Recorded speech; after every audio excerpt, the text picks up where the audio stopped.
네, 대입 전략 대개 시리즈를 계속해 보겠습니다. 자, 세 번째인데요. 앞에서 기억, 니은 순으로 대학을 차례차례 내려오고 있습니다. 이 시리즈는 대학별 대입 전략 시리즈로 유튜브에서 지혜 채널 그 5분 후 세상에서 운영하고 있는 5분 후 세상 지혜 채널에서 대입 전략을 큰 덩어리로 봐서 어떻게 준비하는 것이 옳을 것인지 준비하는 그런 시리즈를 마련했습니다.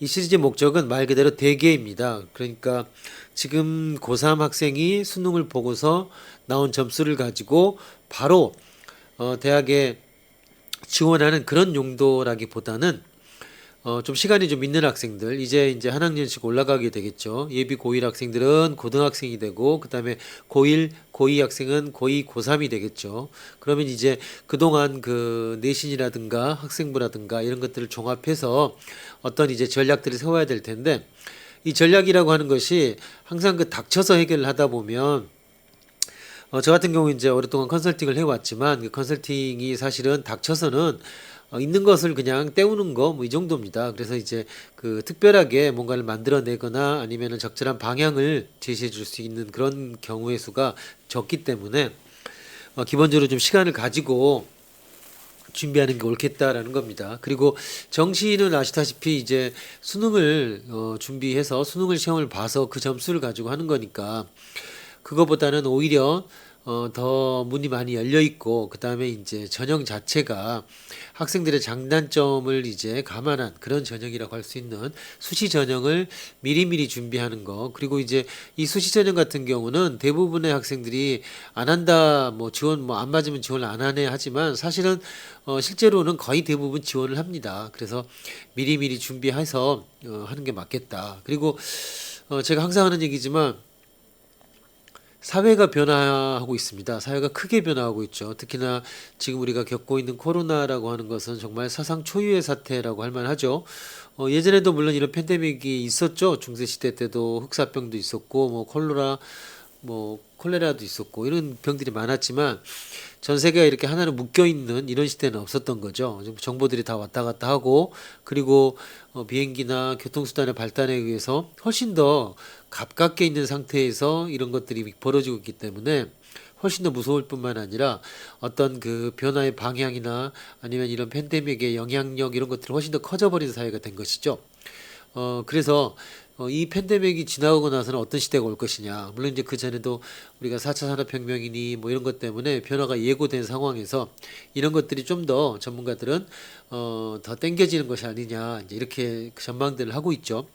역시 마찬가지로 거꾸로는 안 됩니다. 그러니까 대학이 사회를 본받는 것이지 그 사회가 대학을 본받는 것은 아닌 거죠. 그래서 사회가 변하고 있는 것들을 대학이 또 충분히 받아들여서 대학 자체도 이제 대학도 이제 생존 욕구로 살아남아야 되는 거죠. 그래서 여러 가지 이제 그 선발 방법이나 이런 것들도 사회하고 무관하게 움직이는 것이 아니더라라는 거죠. 그래서 대학도 매번 보면은 새로운 과를 만들기도 하고 전형 자체의 방법도 바꾸기도 하고 그리고 이제 우리 같은 경우에 큰 말 그대로 대계를 보자면 이명박 정권 때 그 입학사정관제가 굉장히 많이 활성화되기 시작했죠. 그 뒤로 이제 수시 전형이라고 하는 것이 큰 퍼센테이지를 차지했습니다. 그래서 지금은 이제 정시하고 수시라고 하는 그 두 가지 큰 기둥에 의해서 대입이 이루어지게 됐습니다. 그리고 이제 제가 지금 계속 말씀드린 거는 정시는 사실 복잡한 게 없으니 수시 같은 경우가 사회 변화에 따라서 변화된 거니 여기에 맞춰 가지고 체계적으로 좀 준비하는 것이 좋겠다. 그런 얘기입니다. 또 하나 뭐냐면 제가 그 지금 유튜브 지혜 채널 5분 후 세상이라고 하는 것을 만들고 요거에 지금 계속해서 컨텐츠를 올리고 있습니다. 그 이유 중에 하나가 바로 이런 거였죠. 이제 뭐 이게 뭐 지금 정신이 없어졌습니다. 자, 그 이유 중에 하나가 바로 이런 거였습니다. 포스트 코로나 시대에 이걸 어떻게 대처할 것이냐 이런 문제였던 건데 자, 지금 그 앞에서 지금 포스트 코로나 시대를 준비하는 생각 하나 둘 얘기했고 세 번째를 얘기하자면 퍼즐 딜레마 패러독스라고 이제 그 제목을 정해놨습니다. 퍼즐은 뭡니까? 답이 하나 있는 거죠. 딜레마는요. 머리가 두 개인 거죠. 그러니까 답이 두 개인 겁니다. 그러니까 머리가 두 개니까 어느 게 맞다라고 할 수가 없는 것이죠. 그러니까 그다음에 패러독스는 뭡니까? 패러독스는 답이 여러 개 있는 건데 요 경우 같은 경우는 패러독스는 그 두 개가 서로 상반된 경우가 된다라고 하는 겁니다. 정답이 없는 거죠. 말하자면 정답이 없기 때문에 이런 경우가 이제 퍼즐, 딜레마, 패러독스라고 하는데 사고력을 학습한다라고 하는 것이 결국은 이제 학습을 통해서 공부를 통해서 증진시키고 싶은 거 그것이 사고력인데 이 사고력의 끝부분에 가면은 퍼즐이나 딜레마나 패러독스 특히 이제 딜레마와 패러독스들이 나타나게 됩니다. 그러니까 이런 것들이 뭐냐면 정상적인 것들로 어떤 것이 정리되어 있는데 여기에서 어떤 약점이라든가 우리가 더 생각해 봐야 될 문제들 그리고 그것이 굉장히 이념이나 관념적인 것 같지만 사실은 현실의 문제에 있어서는 그것들이 그 극단이 어떤 굉장한 시사점을 갖는다 이런 것들을 이제 딜레마나 패러독스로 만들어져 있는데 이런 것들을 활용해서 우리가 사고력을 공부해 볼 수 있겠다라는 겁니다. 그래서 이런 것들을 많이 활용해서 만들고 있는 것이 유튜브의 지혜 채널 바로 5분 후의 세상이라고 저희가 제목을 붙여놓은 그겁니다. 5분 후의 세상은 그 일본 유명한 작가 있죠. 무라카미 하루키와 이름이 비슷하지만 하루키보다 조금 더 이념적으로 좀 더 편향됐다고 할까요? 편향이라고 하긴 그렇지만 무라카미 류라고 하는 친구가 있습니다. 무라카미 류라는 사람이 있는데 이 양반이 이제 십수년 전에 썼던 대체 역사 소설의 제목이 5분 후에 세계라는 게 있었습니다.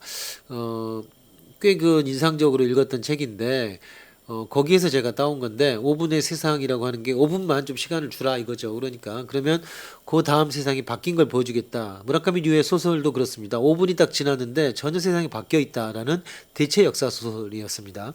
어쨌든 그래서 이제 가져온 제목이 5분의 세상이고 기본적으로 이 컨텐츠는 아까 말한 사고력을 증진시키고 사고력을 훈련하기 위한 그런 컨텐츠들로 정리를 했습니다. 그래서 크게 네 가지 카테고리를 만들었는데 앞에 두 가지가 있었고 이 세 번째 카테고리가 뭐냐면 4차 산업혁명 AI 시대를 준비하는 100가지 윤리력 질문이라고 해놨습니다. 윤리력이라고 하는 말은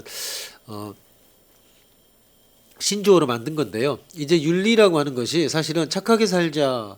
옛날에 윤리 그러면 시험 문제에도 대충 그 보기가 나오면 그 정의하기가 조금 복잡하니까 선택지가 긴 게 답이고 뭐 이런 거였는데 그리고 윤리라는 게 이제 착하게 살면 된다. 그게 아니라는 거죠. 이제 윤리라는 것이 이제는 배워야 되고 훨씬 더 복잡해졌다는 겁니다. 왜냐하면 AI나 기계나 그 다음에 개인이 아니라 개인의 집합이라고 하는 사회 이런 것들이 발전하기 시작하면서 어떤 그 어긋남이 생겼다라고 하는 겁니다. 그러니까 개인이 착하게 사는 것이 반드시 사회나 집단 전체에 선을 가져오지는 않더라. 이런 예들이 많이 생겨나게 됐고 그 다음에 기계나 이런 것들의 발전에 의해서 윤리라고 하는 것도 이제는 학습해야 되고 어떻게 보면 지적으로 선택해야 되는 이런 사태들이 일어나더라라는 겁니다. 그래서 소제목으로 보면 윤리의 문제. 잘 아시다시피 윤리의 기본은 원래 결과, 동기 이 두 가지에서 근거를 가져오죠. 하지만 여기서 굉장히 많은 갈래길이 생겨나게 됐고 현대사회에 와서는 특히나 이런 문제들이 이제 AI가 나오면서 뭐 정의란 무엇인가도 나왔지만 그런 문제들이 굉장히 복잡한 문제를 야기하더라. 라는 겁니다. 그래서 7. 윤리의 문제라고 하는 걸 다루고 있고요. 8번 생명 그리고 로봇이라고 하는 거 이거죠. 생명이라고 하는 것을 정의하기도 힘들지만 로봇이나 AI가 나오면서 훨씬 복잡해졌다. 그 문제를 한번 알아보자라는 거고 9번째 이제 분배의 문제 이게 정의의 문제죠. 이것도 역시 윤리와 연관되어 있는 문제들입니다. 그래서 요런 그 소주제를 가지고 한 100여 개 정도의 윤리적 질문 이걸 던져보겠다라는 겁니다. 전체적으로 보면 5분의 세상은 크게 네 덩어리를 지금 생각하고 있습니다. 앞으로는 7개 정도로 확대하려고 하는데 현재는 지금 4개 정도고 그 다음에 열심히 작업 중인 것은 각각 100개 정도씩의 질문을 던지는 그런 채널로 만들어 가려고 하고 있습니다. 아시다시피 뭐 구독, 좋아요, 알람 설정 공짜 아닙니까? 그리고 구독자분들에게는 또 다른 서비스를 또 하려고 또 더 많은 걸 준비하고 있습니다. 부디 지금 그 유튜브 채널에 들어와서 5분 후 세상이라고 검색어를 치면 바로 채널이 나옵니다. 많은 그 채널을 이용해 주시고요. 지금 오늘 하려고 하는 게 이제 바로 거기에 파생되는 걸로 해가지고 대입 전략 대계라고 하는 것을 시리즈로 계속해서 진행하고 있습니다. 첫 번째, 두 번째에서 기억으로 시작해가지고 쭉 진행을 해가지고 어디 국민대까지 진행 국민대 여기까지 진행을 했습니다. 그래서 그 다음으로 이제 그 다음은 어디를 할 거냐면 이제 단국대부터 시작하도록 하겠습니다. 단국대 그러면은 서울 한남동 쪽에 있다가 죽전으로 이사를 갔죠. 그래서 죽전이 행정구역으로 보면은 서울은 아니죠. 경기도죠. 근데 이제 우리가 이제 그 인서울의 마지노선, 뭐 인서울의 끝 그러면은 여러 가지 이제 것이 있습니다. 행정 소재지가 서울인 거냐, 보통 그리고 아니면은 뭐 예전부터 그 명문대로 불리던 대학들 이거를 이제 인서울이라고 할 것이냐. 보통 우리가 대학 그러면 인서울 요게 이제 목표 아닙니까? 그래서 그 인서울의 행정적인 기준도 그렇고 보통 단국대가 맨 마지노선 정도라고 생각하면 얼추 우리가 좀 넓은 의미의 인서울이 아닌가 이렇게 생각할 수 있습니다. 그래서 단국대가 지금 죽전에 있으니까 이 단국대 같은 경우가 글쎄요 예전에 이제 그 한남동에 있을 때보다 조금 점수가 낮아진 것 같은 느낌은 있습니다. 어쨌든 단국대의 D 전형이라고 이제 D 인재 전형이라고 하는 게 있습니다. 여기 보면 기타가 100이죠. 이건 뭡니까? 우리가 잘 알다시피 수시는 다시 공부를 복습을 해보면 학생부 교과 내신 전형이죠. 그다음에 학생부 종합 보통 우리가 말하는 그 학종이라고 부르고 그다음에 입학 사정관이 있기도 하고 없기도 하고 좀 애매한데 어쨌든 입사제라고도 불렀던 그런 전형이죠. 그다음에 또 두 가지가 더 있죠. 이제 기타 전형으로 논술 전형이 있고 그다음에 이제 특기자 전형이 있고요. 그다음에 예전에 이제 그 적성이 있었는데 적성은 거의 없어졌죠. 그래서 크게 네 가지로 구분을 하는데 그 중에 우리가 정시와 대별되는 그 수시다라고 하면은 학생부 종합이 대표 선수죠. 학생부 종합은 학생부 즉 내신 성적이 가미되는 경우도 조금 있지만 기타가 대부분 이렇게 반영이 되는 전형을 학종이라고 합니다. 학종 전형은 이 기타를 100으로 봤을 때 이 기타의 내용을 여기서 표시하고 있습니다. 제 표에서는 실적 100으로 돼 있다는 겁니다. 이런 경우에는 내신 기준이 보다는 그 실적이라든가 요게 이제 기준이 더 될 수 있는 거죠. 왜냐하면 내신 기준은 학생부 성적을 기준으로 한 거니까 이런 학종 전형 같은 경우는 실적이 거의 대부분을 차지하겠다라는 겁니다. 근데 제가 여기다가 내신 기준하고 이 과 있죠. 이 학과에 100분 기준을 해놓은 거는 정시에서는 이 정도 돼야 간다라고 조금 방어적으로 이제 어느 정도 정시 100분이 평균이죠. 그러니까 수능 보고 나서 성적을 말하는 겁니다. 요 정도면은 요런 과를 갈 수 있는데 그다음에 이제 그 학생부 교과 전형 내신 전형으로 봤을 때는 대략 이 정도가 합격자의 평균 정도다. 이 정도로 저기 이해를 하면 되겠습니다. 이게 100% 맞냐? 100% 맞는 건 있을 수가 없죠. 어떤 것도 하여간 정시에서 올해 만약에 성적을 가지고 얘기를 해도 그건 다 지원자가 다르고 매번 다르기 때문에 달라질 수밖에 없는 거죠. 그러니까 여기 나온 100분이라고 하는 것을 제가 표준 점수를 사용하지 않고요. 100분을 사용한 건 표준 점수는 만점이 달라지니까 100분을 써야 그나마 상호 비교가 가능하니까 정시 기준으로 제가 100분을 넣어놨고 수시 기준으로 내신을 넣는 겁니다. 이 두 가지는 참고 사항이 되겠다라는 겁니다.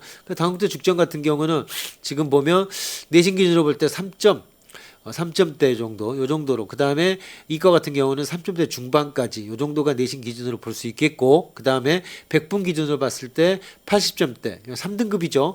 그 다음에 70대 후반, 이과가 아무래도 좀 떨어지죠. 보통 인서울 제가 100번도 1000번도 더 얘기했습니다만, 인서울의 기준 따지면 뭡니까? 100분위 기준으로 봤을 때 문과 같은 경우는 100분위 평균으로 봤을 때 약 한 90에서 91, 2점 정도 요 정도가 인서울의 기준이 되고 그 다음에 이과 같은 경우는 89 정도가 되는 거죠. 그러니까 제가 단국대 같은 경우는 이제 좀 넓은 의미의 기준으로 봤을 때 인서울이라고 본다면 그거보다 조금 떨어지는 이 기준 정도를 가지고 있다고 보시면 되겠습니다. 그 다음 창업인재 이런 이제 학교마다 이제 그 뭡니까? 학교 사정에 따라서 혹은 학교의 필요성에 따라서 이런 전형들이 이제 만들어집니다. 이런 건 이제 이 학교가 아까 말한 그 학종의 전형의 일종인데 특별하게 또 창업에 맞춰가지고 이런 인재들을 뽑겠다라고 하고 있습니다. 이제 이 경우에는 우리나라 같은 경우 그렇게 차이 나지는 않습니다. 하지만 이제 앞에 있는 학종보다는 조금 성적이 더 조금이라도 더 낮게 배치 점수가 형성된다고 볼 수 있겠습니다.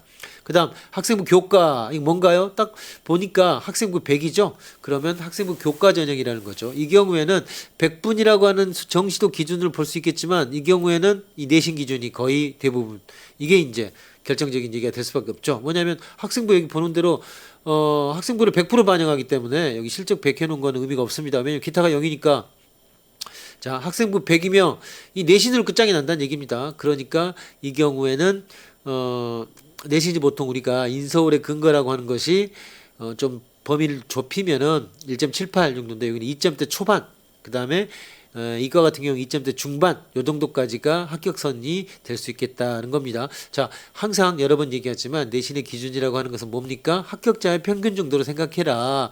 그러니까 만약에 다른 요소가 있으면 다른 요소로 보완을 하면 되는 거죠. 근데 요 경우 학생부 교과 전형 내신이 100인 요 전형에는 내신 기준이 거의 요 100이니까 다른 요소로 보강하기가 쉽지 않다라는 겁니다. 특히나 이 학생부 교과 전형은 커트라인이 이렇게 커트라인이 그 뭡니까?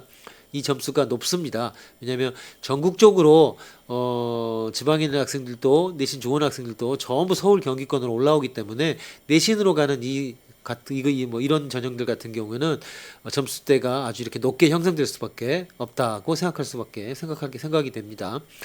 요 밑에 보면요, 이제 내신 세특 요 경우가 이제 뭡니까? 아까 말한 그 학종 전형이 특히나 잘 봐줘야 되는 거죠. 제가 이 시리즈 1번, 2번 같은 경우 너무 캡처하는 화면을 크게 하다 보니까 글씨가 좀 너무 적게 나온 것 같아서 캡처 범위를 보시는 것 좀 줄였습니다. 그리고 제가 천천히 올릴 테니까요. 필요하시면 이 부분을 좀 자세하게 보십시오. 여기 보면 이 지원한 학생이 내신으로 요 정도로 했는데 세특이나 비교과, 그 다음에 여기 수상 경력이죠. 그 다음에 자동봉 진로 체험 여기에 이제 어떻게 들어 있으며 그다음에 어떤 경우에는 이제 그 수능 성적을 이렇게 공개하는 것이 있었죠. 그래서 여기 이렇게 학생부 종합전형 주로 학종으로 합격한 학생들이 어떤 스펙들을 가지고 있는지, 그리고 그 학생이 내신은 어느 정도 했는지, 그리고 수능 성적은 어느 정도 했는지 비교해 보면 내가 지금 준비하고 있는 것이 어느 정도 준비를 해야 될 것인지 이런 것들을 좀 참고할 수가 있겠죠. 뒤는 좀 이렇게 이게 각각 개별 과가 다르고 하니까 참고로 요 정도 해야 되겠구나 생각하시면 될 것 같아요. 이 친구 같은 경우는 내신 좋죠, 그죠? 그다음에 봉사도 굉장히 많습니다. 봉사는 60시간 정도가 이제 보통 기준인데 이 친구 같은 경우는 63, 18 거의 3배 정도를 했죠. 굉장히 열심히 교내 생활했고 뭐 교내 여기 보면은 적힌 것도 굉장히 많은 걸 볼 수가 있죠. 이 친구 같은 경우는 내신은 뭐 적정한 수준이라고 할까요? 근데 보면 이 친구 같은 경우 국어를 굉장히 잘하는 요 수능 성적을 보면요 그렇게 돼 있죠. 그래서 왜 그럴까 했더니 이 친구는 다른 거 없습니다. 자, 단국대 논술로 합격한 겁니다. 그러니까 이 친구는 특별히 논술 같은 경우에 굉장히 좀 특화된 그런 능력이 있었던 친구가 아닌가 싶습니다. 자, 단국대 수시는 요런 아까 말한 이런 종류가 그렇게 많지는 않죠. 디인재 학종이었고요. 창업인재 조금 D인재보다는 약간 범위를 넓혀놓은 학종 전형이었고요. 요 밑에가 학생부 교과 전형. 그러니까 단국대 같은 경우는 학생부 교과 전형 같은 경우가 오히려 더 많다. 단국대 같은 경우는 특히나 그래서 내신이 좋은 학생들을 좀 선호하고 있다. 그러니까 지방에서 공부 잘하는 전교 등수가 좋은 친구들을 선호하고 있다라는 겁니다. 물론 안전장치 있습니다. 보면 교과 전형은 뒤에 이렇게 최저학력 기준이라고 하는 거를 좀 얍삽하다고 해야 되나요? 대학마다 이렇게 돼 있습니다. 그러니까 최저학력이 너무 낮은 경우에는 이렇게 제어 장치를 이렇게 붙여놓는 경우가 많습니다. 학종에는 최저학력이 없는 경우가 거의 대부분인데 학생부 교과 전형 같은 경우는 지방 학생 중에 내신이 좋은 학생들 중에서 어떻게 보면 조금 검증을 해봐야 되겠다라는 겁니다. 그래서 최저학력 기준이 붙어있는 경우가 학생부 교과는 많다. 이렇게 이해를 해주시면 좋겠습니다. 다음 덕성여대입니다. 덕성여대 여기 뭡니까? 기타 100 학종이죠. 물론 학종 전형입니다. 3점대 중반대 80 가까운 정도의 성적인데 내신으로 보면 여대 같은 경우가 예전에는 내신 기준이 상당히 높았는데 요즘은 이제 종합대 그 남녀 공학대학하고 별 차이가 없습니다. 왜냐 여자대학이라고 해서 이제 여학생들이 많이 몰리는 그런 시대가 지났습니다. 그래서 이화여자대학교 같은 경우가 여대, 뭐 이대, 숙대 이런 데들이 이제 예전에는 굉장히 다른 데보다 셌는데 이제는 이제 그 남녀공학으로 보면 중하위권 정도로 이제 많이 내려가는 셈입니다. 그래서 여대들이 그렇게 내신 그러니까 여학생들이 또 남자들에 비해서 공부를 잘합니다. 그리고 이제 또 성실한 학생들이 많기 때문에 내신 기준이 좀 높게 잡혔는데 요즘은 그렇게 높게 잡힌다라고는 볼 수 없습니다. 그러니까 여대를 그렇게 선호하지 않는다라는 거죠. 어쨌든 학종 전형의 덕성여대, 덕성인재 전형 같은 경우는 3점대 3.5 안쪽에 이렇게 점수가 형성된다고 보시면 되겠습니다. 그다음 덕성여대는 덕성인재, 그 다음에 특성화고 이런 것이 있고, 그 다음에 학생부 전형이 있습니다. 학생부 교과 전형이죠. 교과. 이 교과 전형 같은 경우가, 여기 아까 말씀드린 것도 최장력 기준이 있죠. 네. 고려하셔라 이거죠. 자, 학생부 교과 전형, 내신이 100인 전형입니다. 이 경우는 아까 봤던 것보다 내신이 뭡니까? 1.0까지는 하지만 0.5 이상은 다 높게 돼 있죠. 2점대 중반 정도로 형성된다는 걸 알 수 있습니다. 그러니까 학생부 교과 전형을 말씀드린 것처럼 뭐 별로 다른 걸 고려할 요소가 없지 않습니까? 그러니까 이게 높을 수밖에 없는 겁니다. 그 다음에 이것도 마찬가지로 학종에서 어떤 학생들이 이제 합격했느냐 보십시오. 농어촌인데 2.6 내신 2.6이죠. 나쁘지 않죠. 그런데 농어촌 전형이니까 다른 것보다는 조금 낮았을 겁니다. 농어촌 전형이나 특성화고 전형이나 이런 이제 전형들이 있습니다. 그래서 요강을 보면 요강을 복잡하게 만드는 요소들이죠. 그런데 농어촌 전형 같은 경우는 예전에는 도시권 바로 옆에서 농어촌이 아닌데 사실은 농어촌 전형이 갖고 이득을 보는 경우가 꽤 있었는데 요즘은 그런 것이 거의 없어졌습니다. 그리고 대신에 그런 전형들 같은 경우는 굉장히 극소수를 뽑습니다. 한 명, 두 명 뽑기 때문에 그리고 이런 전형들 같은 경우는 재수가 없으면 나보다 조금 나은 학생이 하나만 위에 있어도 나 떨어지는 거잖아요. 제가 어떤 학생 같은 경우는 유공자 전형을 한 친구가 있었는데 성적이 나쁘진 않은데 한 명 때문에 재수를 하는 경우를 봤습니다. 그러니까 재수가 없는 거죠. 이제 그런 경우도 있더라. 그래서 이런 경우에는 모집 인원 이게 이제 농어촌 여기는 이제 정원외였는데 농어촌 전형 같은 경우 정원내와 정원외가 있죠. 정원내 전형 같은 경우에 모집 인원을 좀 고려를 해볼 필요가 있겠다라는 겁니다. 그 참고사항으로 아시고요. 이 학생부 교과 전형 자, 내신이죠. 2.5 정도였다는 거죠. 그 다음에 이제, 교과 전형, 특성화 전형, 그 다음에 학생부 종합 전형, 학종 종합 전형이죠. 이 종합 전형 같은 경우에는, 이런 그 학생부의 내용들, 이런 내용들이 있었다라는 겁니다. 덕성여대 수시를 간략해 놨고요. 그 다음, 동국대입니다. 동국대 두드림 전형은 꽤 유명한 전형이죠. 동국대 같은 경우가. 동국대의 그 두드림 전형 학종이죠. 학종 전형입니다. 기타 100인데 실적과 면접 이 두 가지가 다 들어갑니다. 그러니까 학종 전형 중에 가장 복잡한 전형이라고 하면 이렇게 기타 학생부도 좀 들어간 경우도 있고 기타에서 실적과 면접이 들어가는 이런 경우들이 좀 있습니다. 그 요 경우에는 이 실적에 내신이 들어가느냐 이런 얘기가 이제 관건이 되는데 들어간다고 보는 게 사실은 맞지 않겠나 싶습니다. 사실은. 그래서 내신 전형으로 따지면은 2점대 중반 조금 앞에 요 정도가 지금 동국대의 학종 전형입니다. 그리고 학종 전형이니까 당연히 자, 면접 이런 게 있고 그다음에 합격한 학생들을 보면 192시간 많죠. 그다음에 여기 학생부의 세특이라든가 그다음에 여기 뭡니까? 자동봉진, 이 창체라고 하죠. 창의적 체험 활동 이런 것들이 이렇게 빽빽하게 시간도 채우고 잘 준비가 되는 어느 정도 된 학생들이라고 볼 수 있겠습니다. 다른 학교도 다 있지만 그 경희대, 그다음에 중앙대 이런 데들이 이제 학종이 강하고요. 동국대 두드림도 제가 보기에는 여러 번 이제 안에 세부 사항이 좀 바뀌긴 했지만 두드림 전형도 이제는 어느 정도 안정적으로 그렇게 유지가 되고 있다고 그렇게 생각할 수 있습니다. 그래서 학종 전형을 조금 차분하게 준비한다면 이런 것도 가능하지 않을까 그렇게 생각됩니다. 그다음에 여기 같은 경우는 이런 것들 있죠. 여기 보면 이제 기회균형 6.8 내신이 6등급인데 합격했다. 999 굉장히 지금 수능 성적도 안 좋은 거죠. 이런 선수들은 어떻게 합격을 했을까요? 네, 이제 이 부분 좀 애매합니다. 근데 여기 보면 기본적으로 세터민이라는 이런 조건들이 있었던 거죠. 그래서 이런 낮은 성적인 학생도 됐다라고 너무 일반화해서는 안 되겠다라는 겁니다. 이런 유형만 보고는 할 수 없는 거죠. 그다음에 논술우수 같은 경우는 조금 내신이 낮아도 가능할 것이다라는 겁니다. 그래서 전체 올려드릴 테니까 여기에 여기 세특, 장체 이런 곳에서 어떤 내용들이 들어있는지 한번 훑어봐 주시기 바랍니다. 동국대의 두드림 전형을 위주로 이렇게 천천히 보고 있습니다. 자, 동국대의 소프트웨어 특기자. 소프트웨어 특기자는 한번 그 앞에도 그랬지만 몇 년 전에 이제 만들어진 전형입니다. 그러니까 이 경우는 소프트웨어 특기자라고 해서 정책적으로 좀 밀어주는 과라고 돼 있죠. 그래서 동국대는 멀티미디어 공학과, 컴퓨터 정보통신공학부 이런 데에서 전형 자체를 소프트웨어 특기자로 뽑는다라는 거예요. 이 과를 이런 전형으로 뽑는다라는 겁니다. 그 여기만 있는 게 아니고 서울권에도 이렇게 많은 대학들이 소프트웨어 특기자 전형들을 신설은 아닙니다. 지금은 한 2, 3년 됐죠. 이제 이런 그 전형 방법이 다른데 요 경우에는 대부분 학종 전형이죠. 거의 대부분이. 그리고 실적이라든가 면접 이런 것들을 점수를 많이 부여하고 있습니다. 이 얘기는 뭐냐면 실제로 소프트웨어를 좀 고등학교 수준보다는 요즘 코딩이나 이런 것들이 많이 있으니까 어떤 관심도나 그 다음에 어떤 실적이라고 해야 될까요?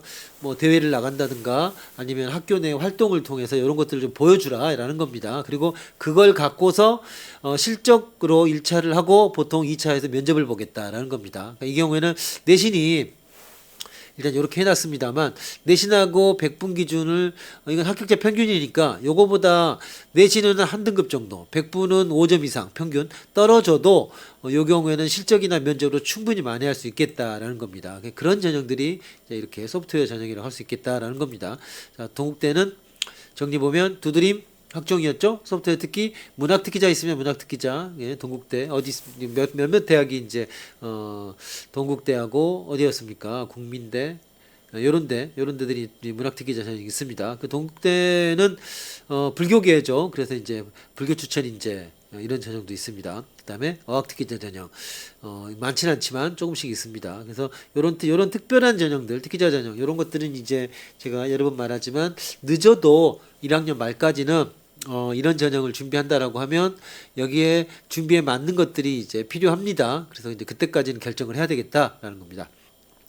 동국대 문학특기자 있죠. 여기 경희대, 동국대, 명지대, 숭실대, 중앙대 이런 데가 문학특기자가 수능 최저 적용 없이 있다는 겁니다. 그러니까 그 다음에 동덕여대, 중앙대 이런 데들이 이제 특기자 전형이 있겠다라는 겁니다. 특기자 전형 같은 경우는 말 그대로 특기자 전형입니다. 그러니까 기존 점수보다 실기라든가 이런 것들이 훨씬 더 많이 포함될 수밖에 없는 거죠. 그죠? 그러니까 여기 보시면 소프트웨어 특기자 같은 경우도 실기 60%, 문학 특기자 같은 경우도 실기 60% 이렇게 돼 있습니다. 그러니까 특기자 전형은 말 그대로 특기를 보여줘야 되는 겁니다. 그러니까 이게 이제 여러 가지 이제 문제가 많이 있는데 그 다음에 학생부에 적을 수 있는 방법들이 굉장히 이제 여러 가지 뭐 사건들을 통해서 제한되고 축소돼 버렸기 때문에 학생부에 잘 적기가 쉽지 않습니다. 예를 들어 그 외국어 전형 어학 특기자 같은 경우도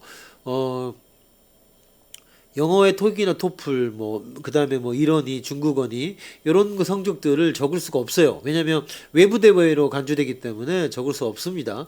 근데 이제 자기소개서나 이런 쪽에다가 이제 내가 그 점수를 직접 대놓고 쓸 수는 없지만 내가 어학을 어떻게 준비했습니다. 이런 걸 하면서 이제 간접적으로 넣을 수 있겠죠. 그러니까 어쨌든 특기자 같은 경우는 그 낭중지추라고 그러나요? 어쨌든 추가 호주머니에 있으면은 뭐 뾰족 튀어나와서 한 표가 나게 되는 겁니다. 그러니까 이런 특기자 전형은 그 특기를 분명히 살리는 학생들이 갈 수밖에 없지 않습니까? 그러니까 이걸 뭐 그런 그 제한 조건이 없다고 해가지고 뭐 대충 해서 합격할 거다 이렇게 생각하면 안 된다라는 겁니다. 특기자는 특기자다운 준비를 해야 된다. 어학 특기, 문학 특기, 당연히 이제 문학 같은 경우에는 글감을 주고 글을 쓰라고 하는 것도 있을 거고 각각의 학교별로 그 입시 요강을 보면 들어 있습니다. 어떻게 진행이 된다라고 돼 있고 그 다음에 조금만 찾아보면 합격한 선배들의 예들이 많이 들어 있습니다. 그런 것들을 당연히 찾아보고 준비를 해야 되는 겁니다. 날로 먹는 것은 없다. 아시겠죠? 그 다음 동국대 불교 추천 인정 불교 추천을 받는 겁니다. 이거는 당연히. 근데 이 경우에도 학생부 기타가 많이 들어있는데 이 경우에도 불교 추천제 같은 경우 여기에는 내신이 사실은 알고 보면 더 많이 작용하는 경우가 많았던 것 같아요. 그 다음 학종 면접 이런 겁니다. 다음 동국대 수시 전형을 간략하게 보면 이런 것들이 있다는 겁니다. 그리고 학교장 추천 이제 봐도 알겠죠? 뭡니까? 기타 100이니까 학종 전형이죠. 학종 전형 동국대 2점대 중반, 센대 같은 경우 초반 요 정도 돼야 되겠죠? 그다음에 80에서 90점대 이과 같은 경우는 80점대라고 있지만 문과 같은 경우는 동국대 같은 경우 대표 선수가 어딥니까? 경찰 행정 아닙니까? 요 경우에는 당연히 올 1등급 정도는 충분히 있어야 갈 수 있는 요 정도 대니까 내신 기준 거기는 1.8 나머지는 2점대 초반 이 정도로 볼 수 있다. 그리고 동국대 미디 커뮤니케이션 제목을 사회 언론 정보학부로 바뀌었는데 여기도 꽤 유명한 과죠. 그래서 여기도 요런데 이렇게 몰린 데 같은 경우는 1.8 행정학 여기도 마찬가지죠. 이렇게 이 학교의 대표적인 거라고 할 수 있으니까 이 경우에는 내신 기준을 보나 백분 기준을 보나 상위권을 1점대 그리고 1등급대 이 정도는 돼야 되겠다라는 겁니다. 자, 면접은 이런 문제들이 나왔고요. 그리고 더 중요한 거 밑에 이제 나올 게 될 겁니다. 뭐라고요? 자, 자, 또 빨리 내려다 보니까 네. 학교 그게 없어졌습니다. 자, 이렇게 해서 동국대까지 알아봤고요. 이제 그 다음요. 동국대를 알아봤고 그 다음에 이제 동덕여대를 보겠습니다. 동덕여대 아까 이제 여자대학교를 말씀드렸는데 여자대학교가 그 전보다는 조금 움츠려든 경우가 있다는 겁니다. 그게 공학을 남녀 공학을 더 선호하고 그렇기 때문이죠. 그다음에 여대가 사실 좀 많기도 하죠. 하지만 여대 같은 경우는 이제 나름 그렇다고 해도 아주 뭡니까 합격선이 급전직하로 떨어진다든가 또 그러진 않죠.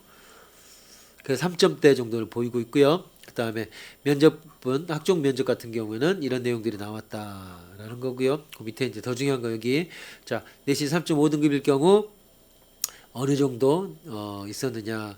이 선수 같은 경우는 이 친구 같은 경우는 이제 그 수능을 보게 되면 4.5등급 정도였죠. 그러면 뭐 나중에 수능 점수로는 뭐 동덕여대 택도 없죠. 하지만 이제 내신 성적에다가 요걸 가지고서 학종 전형을 합격했다. 자, 이렇게 볼 수 있습니다.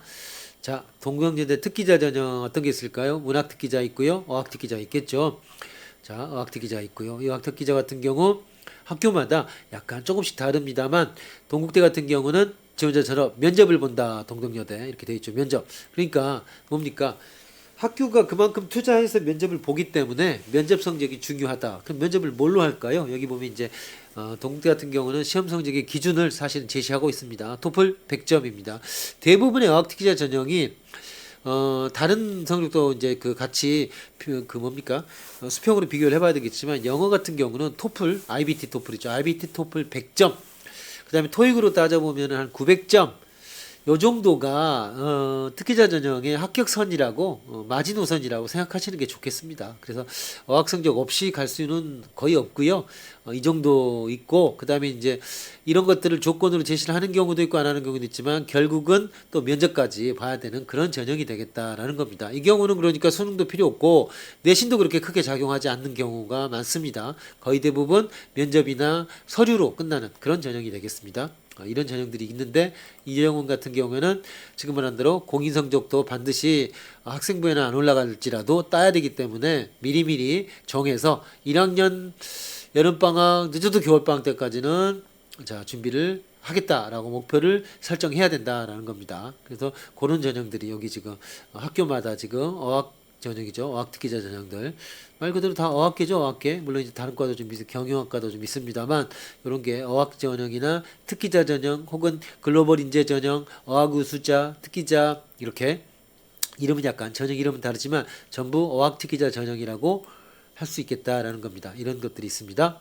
그 다음 자 동덕여대 아까 특기자 전형에는 내신이나 이런 것들은 좀 떨어지지만 이제 학생부 좀 들어가죠. 그러니까 이 경우가 이제 굉장히 제일 복잡한 전형이 되겠습니다. 학생부도 들어가고 어학에다가 면접까지 이렇게 들어가는 그러니까 25, 25죠. 100으로 보면 이렇게 되겠다는 겁니다. 그러니까 동덕여대 같은 경우는 사실은 준비하는 학생이 그렇게 많지 않을 겁니다. 그러니까 오히려 차분하게 준비한다면 특히 외국에서 온 학생들 같은 경우 특례도 애매해지고 이제 애매해지게 되는 경우도 많지 않습니까? 이런 경우에 내신하고 이런 것까지 세 가지가 들어가니까 오히려 이렇게 여기에 맞는 학생들 같은 경우도 있습니다. 어떤 경우는 내신이 안 들어가니까 그러면 당연히 면접이나 어학 성적이 높아야 되지만 이 경우에는 이제 또 내신이 들어가니까 이걸로 커버할 수 있는 그런 성적의 구조를 가진 학생도 있기 때문에 이 경우에는 또 그런 경우에는 동덕여대를 지원해 보는 것도 좋겠다는 겁니다. 그다음 교과 우수자 이거 뭡니까? 학생부 교과 내신 전형이죠. 그러니까 내신이 셀 수밖에 없습니다.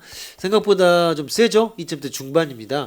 그러니까 웬만한 서울의 중위권 정도의 내신에 해당하죠. 여학생들 같은 경우가 이 경우에는 그 학생부 100이니까 이렇게 선호하는 경우도 있더라라는 겁니다. 그리고 이런 학종 전형에 이제 해당되는 그런 학생부 교과는 어떤 내용들이 있나 이렇게 정리를 한번 해놨습니다. 실제로 합격한 학생들의 스펙이니까요. 비교해서 어느 정도 준비해야 되는지 한번 고려를 해보시기 바랍니다. 동덕여대였고요. 그다음 명지대입니다. 명지대 같은 경우가 경기대, 명지대 이 두 학교가 구조가 비슷하죠.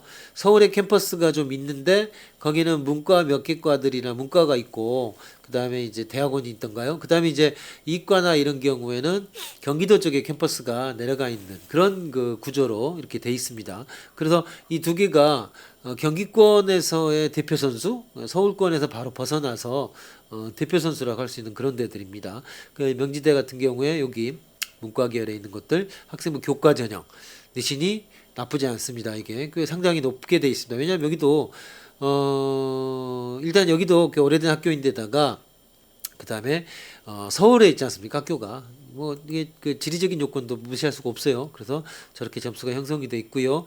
명제 수시 같은 경우는 굉장히 지금 사실 몇 명 안 뽑는지만 국가보훈 농어촌 여기 이런 것들 여기 한두 명밖에 안 뽑습니다. 여기 이제 근데 종류별로는 꽤 되지만 이렇게 여러 가지 종류가 있다는 걸 아시고요. 명지대 같은 경우는 다양하게 복잡하게 뽑는 이유가 있겠죠.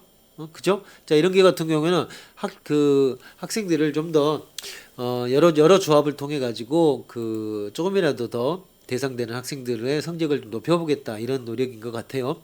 다음 교과 면접이라고 되어 있습니다. 학생부 85.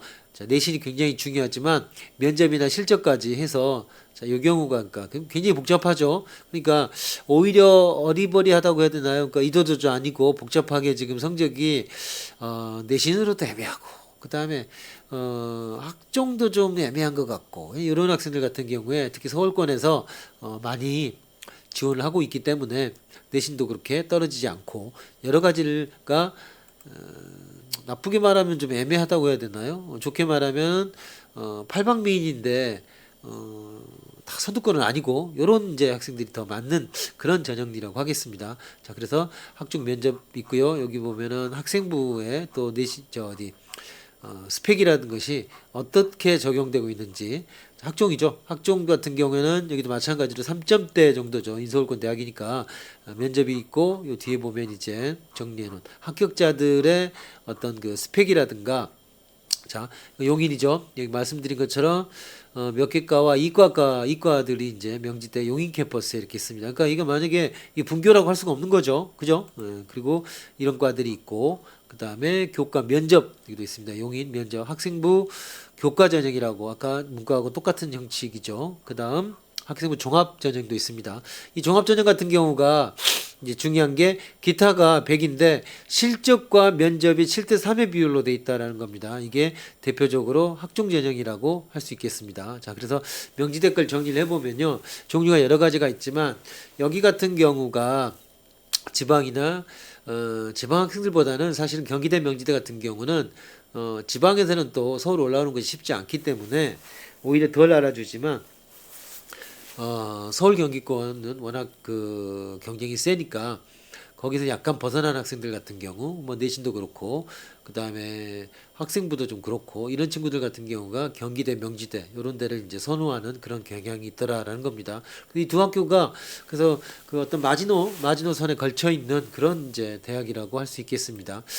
세 번째 제가 지금 이제 시리즈를 쭉 하면서 학교별로 이렇게 진행을 하면서 이 세 번째는 명지대까지 지금 여기 그 일단 여기로 잡아놨습니다. 그 명지대 같은 경우까지 해서 이제 이 세 번째를 했는데요. 자, 대입 전략 대개 다시 한번 그 뭡니까? 이 시리즈의 특징과 내용에 대해서 얘기를 해줘야 됩니다. 왜냐하면 지금 이거 같은 경우는 바로 이걸 가지고서 고3 학생들이 쓰겠다라고 하면 좀 구체적으로 점수를 제가 얘기하는 것도 아니고 그걸 얘기한다고 해서 맞는 것도 아닐 겁니다. 오히려 저 같은 경우 지금 이거 되게 큰 범위로 좀 보자라고 하는 것은 뭐냐면 특히 예비 고1이나 1, 2학년 학생들 같은 경우 이제 시간이 남아 있으니까 지금 같은 경우 뭐가 중요하냐라는 겁니다. 자, 오랫동안 컨설팅을 하면서 고등어쌤이라는 이름으로 이제 해왔는데 실제로 고3 돼 가지고 대부분 이제 컨설팅을 하러 옵니다. 그것도 이제 9월 달에 수시를 접수를 해야 되니까 이제 뭐 여름방학 때쯤 되면은 이제 중간고사, 기말고사, 3학년 1학기가 다 끝났죠. 그럼 이제 기말고사 성적까지 이제 나오고 그러면 이제 이거저거 이제 계산해 보니까 이거저거 말짱 꽝인 것 같으니까 뭔 방법이 없겠습니까 하고 오게 됩니다. 하지만 잘 정리해 가지고 뭡니까 이런저런 조합을 해 가지고 이런 방법이 있겠다라고 이제 최선의 방법을 말씀해 드리지만 사실은 크게 그렇게 바꾸기가 쉽지 않더라라는 겁니다. 그래서 다른 설명이나 이런 걸 가게 되면 특히 예비 고1 학생들 같은 경우 고등학교 올라올 때 그때부터 하여간 단추를 잘 끼우면 대학 고등학교 생활을 훨씬 더 재밌게 하면서 내가 원하는 걸 할 수 있겠다 이제 이런 얘기를 많이 합니다. 그래서 다시 한번 제가 정리를 해드리면 고등학교를 들어가게 되면 기본적으로 중간고사, 기말고사를 보게 되죠. 그러니까 한 학기 2번이니까 총 12번을 보게 되는데 재수를 하면 12번이 다 그 성적이 들어가고요. 그 다음에 재수를 하지 않고 재학생 때 수시까지 하게 되면 10번, 11번 정도가 들어가게 되는 거죠. 그죠? 보통 이제 8월 말 정도까지 이제 성적이 마감이 되니까 그러면 10번 정도가 이제 중간고사, 기말고사 들어가게 됩니다. 그리고 여기서 말하는 그 계속해서 얘기했던 내신이라고 하는 게 뭡니까?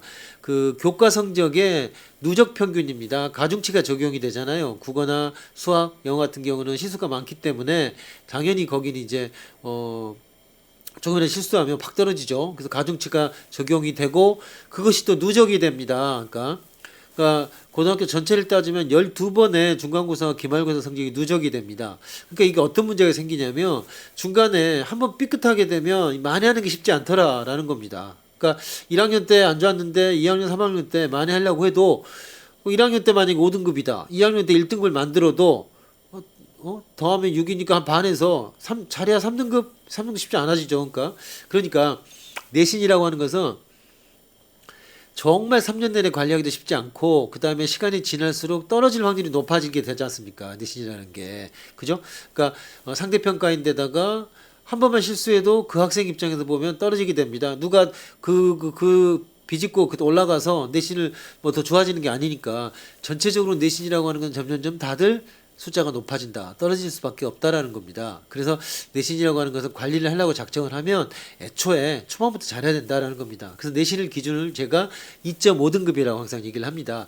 요즘은 2.5도 이제 조금 위험하고요. 2.3 정도로 보는 게 맞습니다. 무슨 얘기냐면 2.3이 넘어가면 대입에서 그걸로 이득 볼 거는 없더라라는 겁니다. 넘어간다고 해서 뭐 쓸데없다는 건 아니고 학종이나 논술 전형 같은 경우는 합격한 학생들이 2.5등급 정도 되니까 손해보지 않는다. 그리고 내신이 그보다 나쁘면 내신 반영 비율이 좀 낮은 전형들 학종이나 논술이죠. 이런 전형 같은 경우에는 다른 점수로 보강을 하면 된다라는 겁니다. 근데 학생부 교과 전형 같은 경우는 인서울권 대학들이 보통 2로 시작해서는 잘 안 됩니다. 교과 전형만으로는 1.78 정도 되니까 2.5가 넘어가면 하여간 내신으로 내가 득볼 것이 없다. 이렇게 생각하는 게 맞다라는 겁니다. 그리고 또 중요한 거 하나 있죠. 고등학교를 가면 그 1학년 1학기 때 중간고사를 보는데 중간고사 성적이 이제 정확하게 1학기 말에 나오죠. 합해져서. 근데 중간고사 그 1학년 첫 번째 봤던 중간고사 성적에서 평균적으로 나중에 추적 조사를 해보니까 플러스 마이너스 1등급 이상의 변화, 1등급 이상을 올라갔거나 1등급 이상을 내려갔거나 이런 퍼센티지를 계산을 해보니 추적을 조사해 보니까 10%가 안 됩니다. 정확하게 7%밖에 안 됩니다. 그러니까 1학년 1학기 중간고사가 3년 내내의 내신 성적과 거의 다르지 않더라. 거의 대부분의 학생은 1학년 1학기 중간고사 등급이 그대로 3년치 내신 등급이더라라는 겁니다. 그러니까 무슨 얘기일까요? 1학년 1학기 중간고사를 잘 보면 뭐 그 성적대로 가더라라는 겁니다. 그렇게 되지 않겠습니까? 왜냐하면 같은 학교를 3년 다니게 되잖아요. 특별히 뭐 전학 가거나 뭐 몸이 아프거나 이러지 않으면 경제하는 상대가 같기 때문에 그 성적일 수밖에 없다라는 겁니다. 그래서 내신을 중심으로 가야 되겠다. 이런 학생들 같은 경우는 바로 1학년 1학기 중간고사부터 신경을 써서 하는 게 맞겠다. 그리고 2.5 등급이 넘어가면 대략 대입에서 내가 그러니까 이득을 볼 일은 없다. 그러니까 그렇게 되면 그 다음에는 그냥 관리하는 정도로 하고 그 다음에 이제 국영수 위주로 모의고사 수능을 중심으로 공부를 하는 것, 혹은 이제 뭐 논술이라든가 학종이라든가 이런 것들을 좀 특기를 좀 내 장단점을 좀 살리는 이런 방향으로 방향을 전환하는 것이 맞겠다라는 겁니다. 그리고 모의고사가 이게 수능을 대신하는 건데 이게 참 이상하게도 모의고사 성적 시험을 보고 나서 성적표가 나올 때쯤 되면 중간고사는 기말고사예요. 그래갖고 학원이건 집에서 선수 사기 죽일 수 없으니까 대충 그냥 넘어가죠. 그리고 학생들도 맨날 그렇게 얘기합니다. 뭐 기본 실력으로 봤다고. 그러면 모의고사를 기본 실력으로 보지. 모의고사 공부하는 놈 있습니까? 아니죠. 근데 객관적인 성적입니다. 모의고사가. 물론 이제 1학년, 2학년 또 학교나 지역에 따라서 특히 탐구 과목 같은 경우에는 시험 범위도 다르고 그럴 수도 있습니다. 그러니까 그럼 그거 빼고 한 발 물러서 국영수 평균으로 보자고요. 국영수 평균으로 내 성적이 내 실력이 어느 정도인가 요 정도를 판가름할 수 있는 것이 바로 모의고사입니다. 그러니까 모의고사 성적은 그냥 뭐 이번에 실수했는데 실수도 실력이죠. 그러니까 그렇게 생각하지 말고 사실은 내 객관적인 성적이 이거구나. 그러니까 뭘 좀 보강해야 되겠다. 내가 그리고 내신이 아니면은 모의고사 즉 수능으로 가야 되는데 그런데 그 기준으로 봤을 때 어느 정도인지 제가 지금 계속 보여드리는 거에서 많이 보셨잖아요. 여기 쭉 보여주는 거에서 다음 시리즈도 보여드릴 텐데 여기 100분 기준이라고 하는 것이 바로 수능이나 모의고사를 기준으로 한 겁니다. 그러니까 탐구 빼고 국영수를 기준으로 100분이 평균으로 봤을 때 이걸 기준으로 삼는다면 모의고사 성적으로 내가 그 대학에 지금 말한 대로 가천대 소프트웨어학과를 모의고사를 봤을 때 평균으로 76.8, 77, 8 정도는 돼야 갈 수 있다. 이렇게 기준을 세워두는 것이 맞겠다라는 겁니다. 그리고 또 하나 서울 경기 수도권 학생들 같은 경우는 내신하고 모의고사 성적이 등급으로 보면 비슷하거나 내신보다 모의고사 성적이 좋은 경우가 더 많습니다. 하지만 지방으로 가면 내신이 훨씬 더 강점이 있습니다. 그러니까 이런 것들이 강점을 활용해야 되는 겁니다. 그러니까 예를 들면은 나는 뭐 지방학생이면 모의고사 성적도 좋으면 다행이지만 모의고사가 아무래도 좀 뭐라 그럴까요? 그렇죠. 교육 환경이 좀 다르기 때문에 경쟁력이 좀 떨어지는 것이 사실입니다. 지방이.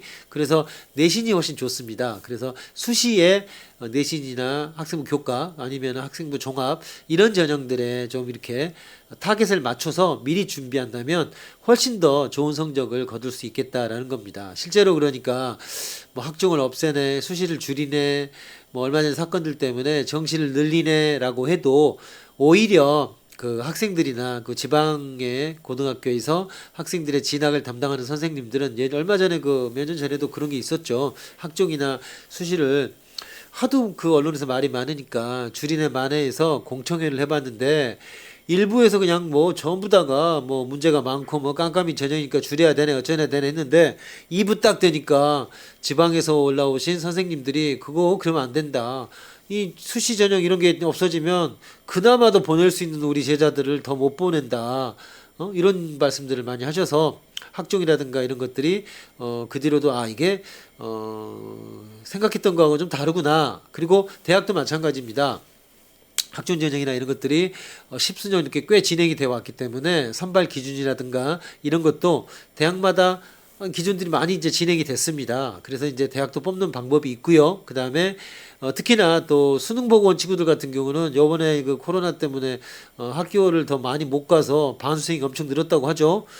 이 수능 보는 친구들이 도망갈 확률이 높죠. 그러니까 대학 입장에서 보면 시쳇말로 한번 애를 잡아놓으면 4년 동안 말하자면 등록금 받아야 되는데 이 친구들이 수능 보고 온 친구들은 회가닥 해가지고 그냥 또 저 뭡니까 반수하고 재수하고 도망갈 확률이 높죠. 학종으로 온 친구들 같은 경우는 그 학과에 맞춰서 왔기 때문에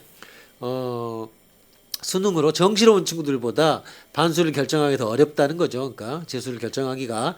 그래서 어떻게 보면 또 대학이 수시로 온 학생들을 선호하는 게 돈 때문이기도 하다라고 합디다.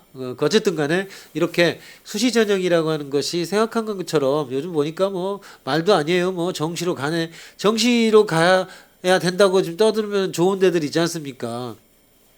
다 자기 이익 때문에 사회가 그래서 그 뒤를 봐야 됩니다. 어떤 이익을 가지고 있느냐를 봐야 되는 거죠. 그러니까 그 뭡니까? 코스닥이나 뭐 이렇게 상장돼 있는 이 교육업체 같은 경우 당연히 수시로 그 사람들이 이제 수시가 아니라 정시로 가야 된다고 열심히 얘기하죠. 자기네들이 유리한 게 그 전형이니까. 이런 데 같은 경우가 이제 말을 떠들 그 뭡니까? 나서서 얘기 않더라도 그런 전형이 더 낫다라고 하는 걸 암암리 얘기하고 있고 항상 그렇게 얘기를 하지 않습니까? 그래서 때 되면 항상 그런 거 얘기하죠. 수시에서 정시로 이월된 학생이 많다. 뭐 그다음에 요즘 같은 경우는 얼마 전에 그 수시를 둘러싼 무슨 뭐 파동이 있었죠. 그래서 뭐 그런 것들이 줄어들고 뭐 정시가 갈수록 늘어날 거다.